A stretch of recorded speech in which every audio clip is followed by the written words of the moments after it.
corações, sal e luz da terra, sal e luz do mundo, testemunhas do amor, levareis a paz aos corações.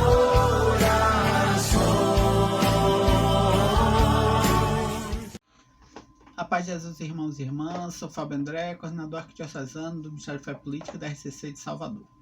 Dando continuidade à nossa série 5 minutos de doutrina social com o Ministério de Fé Política, hoje nós vamos abordar a questão de número 268 do DOCAT. Uma pergunta: como os cristãos podem viver bem dentro dos limites da natureza?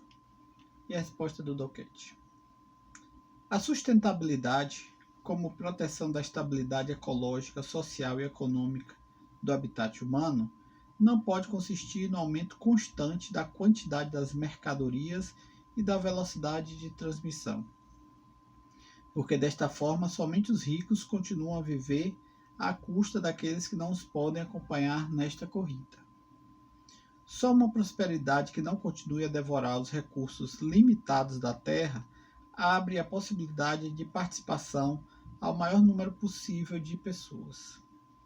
Só uma prosperidade assim é cristamente defensável, porque justa. Isso redefine o sentido de renúncia.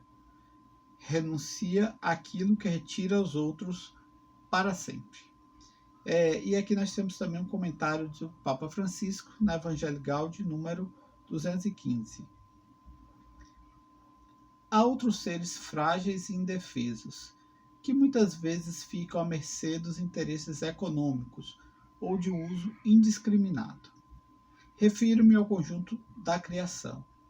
Nós, os seres humanos, não somos meramente beneficiários, mas guardiães das outras criaturas.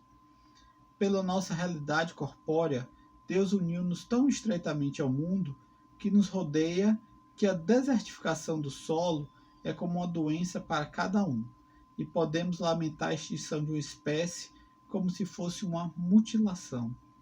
Não deixemos que a nossa passagem fique sinais de destruição e de morte, que afetem nossa vida e a das gerações futuras.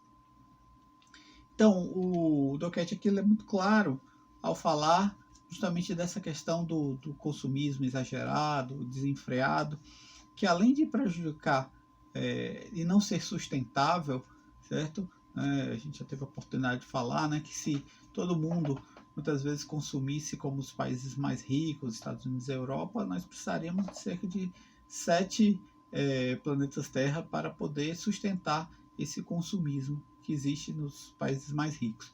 Então isso tem que ser repensado, as coisas têm que ser melhor planejadas, né? Como diz, né, a coisa tem que ser muito mais agora pensando também na sustentabilidade do planeta. E nesse ritmo que vai, também a gente percebe que as desigualdades sociais se tornam cada vez maiores, porque muitas vezes os pobres não têm acesso a esses bens que muitas vezes os ricos têm. A gente vê, por exemplo, os países mais ricos cada vez com mais bens, com mais conforto, com mais luxo, e os países pobres ainda, muita gente morrendo de fome. Temos uma população que muitos ainda passam fome, enquanto outros estão em busca de trocar o seu celular a cada ano. Então essas desigualdades sociais que a gente vê e que também acabam prejudicando o planeta como um todo. Então, o desenvolvimento sustentável também vai ajudar a reduzir as desigualdades sociais. O que a gente tem que pensar também é nas pessoas mais pobres, como nós vamos incluir elas no mercado, como nós vamos incluir elas também no progresso. Então as coisas, né, de repente até tem que ser mais lentas também para o planeta e também para esses que não sejam tão explorados como muitas vezes o são. Então a gente percebe aí, como a gente tem falado, que as coisas são integradas, né? O que a gente vê dessa desigualdade social acaba também prejudicando o meio ambiente. Então esses usos dos recursos, achando que são ilimitados, né, acabam também causando um grande fosso entre os mais pobres e os mais ricos. Então tudo está integrado e à medida que a gente tem um desenvolvimento mais sustentável, vai ser bom para o meio ambiente e vai ser bom para também aqueles mais pobres a gente vai poder reduzir essas desigualdades. Se você gostou desse vídeo, então curta, compartilhe, comente. Divulgue nas suas redes sociais e se inscreva no nosso canal do YouTube da RCC Salvador. Deus te abençoe. Se eu orar, se eu clamar, as muralhas não resistirão.